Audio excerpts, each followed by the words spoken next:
The 4th annual Gulliver Career Fair will take place in the gym on Wednesday from 11:30 to 2:30. There will be more than 20 exhibitors from companies in various industries, giving you the opportunity to find out about different careers, qualifications, and guidance on interacting with professionals. You're all encouraged to attend during the lunch and community blocks. We continue to look at the impact of the School of Rock on friendships. Here's part 2 of Amelie Santini's documentary of The Sound of Friendship. Most of the kids that join School of Rock, they stay at School of Rock. They build bonds and new friendships with many of the other kids. So they become friends outside of School of Rock as well. Most of them go to different schools or they're in different grades. So that's definitely like I wouldn't get to hang out with them at school normally, but here I get a chance to, and they're all fun to hang out with. With house band, it's more of like a family of people. With like any other season, it's a group of people that rotates. But with house band, it's a group of people that you're going to be playing shows with for a while. And all of you guys, if something bad happens to one of you guys, something bad happens to all of you guys. Something great happens to one of you guys, something great happens to all of you. It's kind of like a group effort, and it's like a family.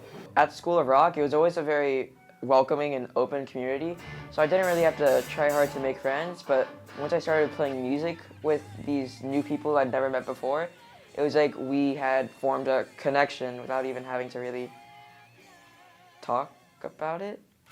I haven't really known anyone from Gulliver who really plays an instrument until I met Chris and Amelie. It was through school. I met them both through School of Rock. Amelie joined house band, and through the many takes of Sir Duke, we really got to know each other. Once I joined School of Rock, and I started becoming friends with people, it was like that thing oh, what school do you go to? Gulliver. Oh my God, you go to Gulliver? I didn't know you go to Gulliver. And then when I actually went back to school, I was like, that person goes to School of Rock, that person goes to School of Rock.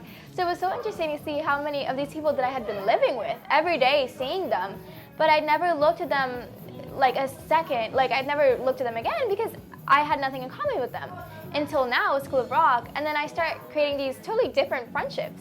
And then Chris, now that I'm also in house band with Chris, and now that I'm in metal with Chris, I'm starting to really connect with him more and more. I didn't even know Diego before School of Rock, actually. Before he joined house band, I seen him, but I didn't know him, and he's in the grade above me. Oh yeah, and Elijah, he's just the homie. Elijah's the homie, man.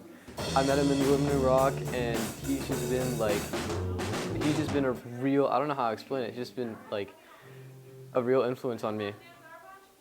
And I love to see him grow as a drummer, musician, and a person in general. Before School of Rock, I sort of sometimes saw Christian Amador, Amelie Santini, and Diego for a little bit since he's in a couple of grades above me.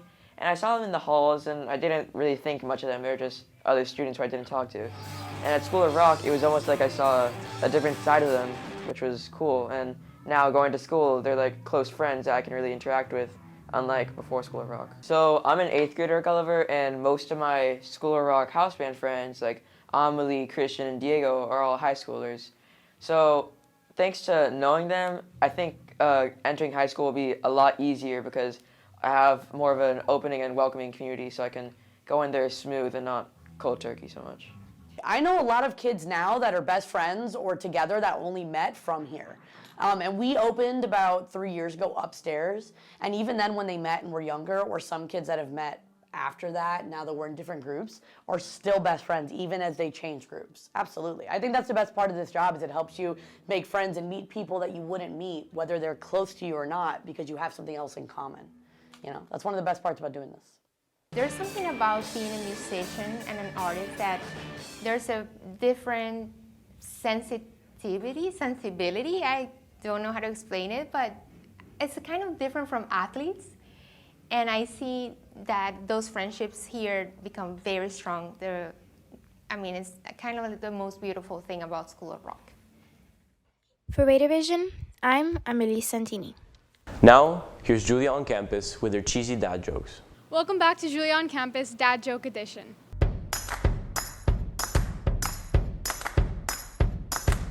No, I'm a minority in this country. I don't speak English. What does a lion use to look at themselves? What? A mirror. Roar. Mirror.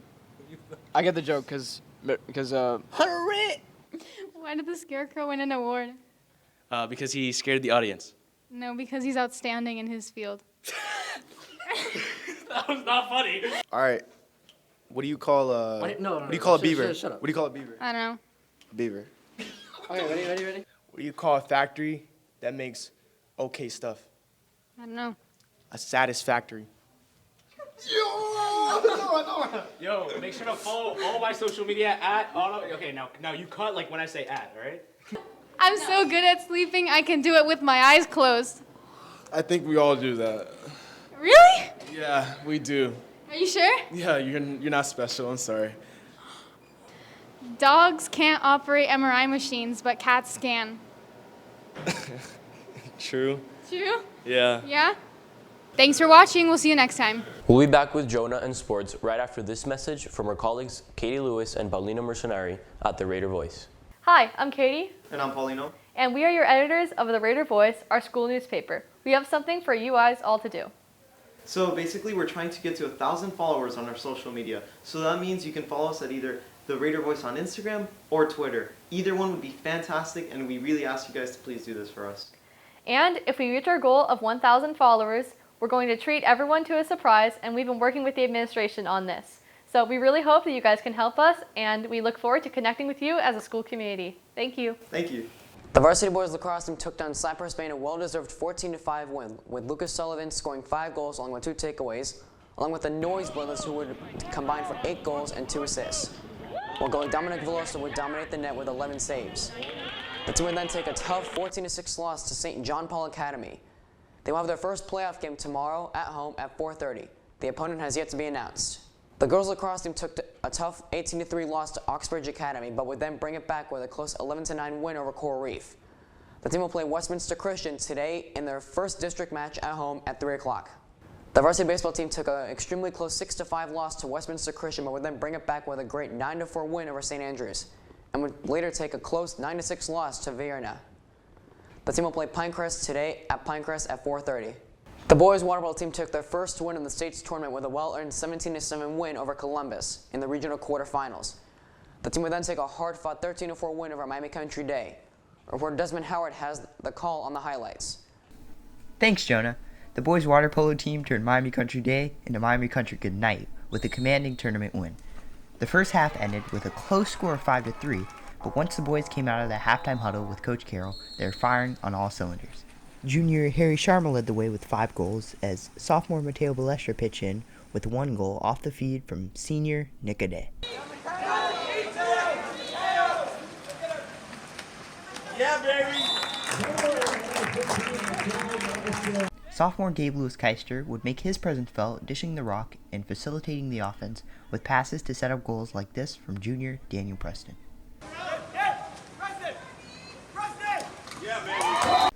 Overall, making smart decisions, as seen with this strike from sophomore Victor Gordon, would make the difference in the second half. Back to you, Jonah. The team will play Berlin in the regional final match tomorrow at 7 o'clock. The girls water polo team absolutely annihilated Cutler Bay once again with a hefty 20-2 win in the state tournament, with Gabby Montalvo leading the way with 7 goals. The team would also take a close 11-7 win over Miami Country Day thanks to very valiant performances by Emily Miller, Georgia Pasquale, and Gabby Montalvo, who would all combine for 9 of the 11 goals in the game. The team will move on to play Ransom Everglades tomorrow at 3:30. The cheer team is looking for new members. Junior Gabrielle Gleason says they are looking for a few good people.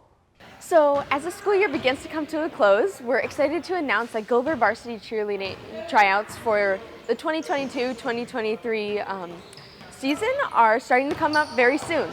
And in previous years, we've had great times doing pep rallies, half times, dances, and cheering on our athletes for all the amazing things they have to offer. So we're looking for enthusiastic people that are ready to learn, that are open to learning and open to criticism. And whether you are a beginner to gymnastics and cheerleading or you're an expert, we're open to welcoming all people, and we're just excited and hoping that you will try out for our team. If you're interested in the team, contact Gabrielle Gleason at gleab18@stu.gulliverprep.org for more information. That's it for sports. Now back to the desk. Thanks, Jonah. If you have a story that you would like to be covered on RaiderVision, Send us an email at RaiderVision@gulliverprep.org. We'll see you next time.